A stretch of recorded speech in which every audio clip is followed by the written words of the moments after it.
نن ورځ د عمران خان د پاره ډیر اهم ده، ځکه نن ورځ به د عمران خان په یو ډیر اهم کیس کې سنوي کیږي. ډیټیل سره په خبره کو خو هغې نه مخکې د مسلم لیگ نون حکومت ناکامیانې چې کومې دي د هغې خبرې شروع شوي دي. غټ غټ صحافیانو د حکومت د ناکامۍ ښکاره کولو کوشش کړی دی، یعنی د دې حکومت د مسلم لیگ نون چې کوم حکومت دی د هغې د تلو دپاره رو رو لارې کولاویږي. سهیل وړایچ په حکومت باندې تنقید کړی دی. کامران خان چې د دې حکومت په ډېر دا یو ډېر غټ صحافي دی، د دې حکومت په ډېرې صفتې کولې، خو هم کامران خان هم د دې حکومت خلاف شوی دی. کامران خان د حکومت په ناکامه باندې یو غټ پروګرام کړی دی چې په هغه پروګرام کې کامران خان د پاکستان معیشت هم ښکاره کړی چې د پاکستان معیشت د حکومت څنګه تباه کو، او ورسره دا هم په خپل پروګرام کې ښوولي دي چې 31% فارن انویسټمنټ چې کوم دی په هغې کې کمې راغلی د دې حکومت په حکومت کې، د مسلم لیگ نون په حکومت کې چې کم فارن انویسټمنټ غیر ملکی انویسټمنټ چې کم په پاکستان کې کېدو نه کې 31% کمې راغلی دی. یعنی مخکې به چې 100 روپۍ پاکستان ته راتلی، نو اوس 31 روپۍ په 100 کې کمې شوې، اوس تقریبا 69 روپۍ پاکستان ته راځي. یعنی 31 چې کم دی یو ډېر غټ کمې دی، 31%.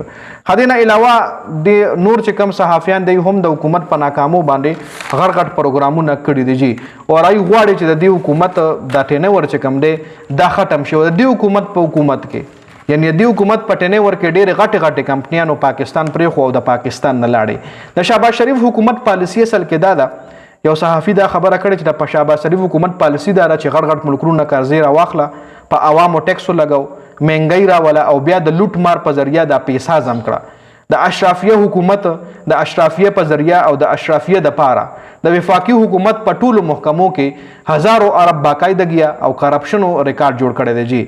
بل طرف ته لکه دا خو د شهباز شریف د حکومت چې کومې خبرې اترې وې دا وې چې د په حکومت کې ګوره په هره محکمه کې په هزارګونو اربونو روپو نقصان شوی دی. خو اوس په خبرو کو د عمران خان دپاره نن ورځ ولې اهم ده؟ نو نن ورځ د عمران خان 190 میلیون پاونډ کیس چې کوم دی پای کې مرکزي اپیل باندې به سنوی کیږي، او د عمران خان وکیلان نه غواړي چې په مرکزي اپیل باندې سنوی وشي. عمران خان وکیلان غواړي چې په دې کیس کې چې مونږ کومه د عمران خان سزا ده یا د هغه چې کوم ضمانت دی د هغې دپاره درخواست ورکړی په هغې د سنوی وشي، په مرکزي اپیل باندې د سنوی نه کېږي. وجه سره مخکې وورئ عمران خان وکیل په دې کیس کې ډیلی کېږي ځکه چې دی وایي چې په دې کیس کې د فیصله را نشي، ځکه که چېرې په دې کیس کې فیصله راځي نو بیا به دا کیس بل ځای کې موږ نشو، مطلب دا کیس بل ځای کې موږ نشو اپیل کولی، بیا به آئیني عدالت ته ځو. آئیني عدالت کې به الریډي د عمران خان خلاف فیصله راځي. عمران خان وکیلانو سپریم کورټ ته ځي او وایي چې موږ دلته نه وکالتنامه میلو شي. عمران خان وکیلانو ویلي دي چې موږ په دې کیس کې زر دلایل نه ورکوو، چونکې عدالت ولا بار بار دا وارننګ ورکوي چې تاسو په دې کیس کې زر دلایل ورکوئ چې دې کیس فیصله راشي. د عمران خان وکیلان نه غواړي چې دې کیس فیصله دې راشي. که چېرې د دې کیس فیصله راځي نو دا کیس په بیا آئیني عدالت ته ځي، او د عمران خان ته ریلیف ملاوېدل د آئیني عدالت نه دومره اسانه خبره نه ده. نو په دې وجه باندې د عمران خان وکیلان نه غواړي چې په مرکزي اپیل باندې سنوی وشي.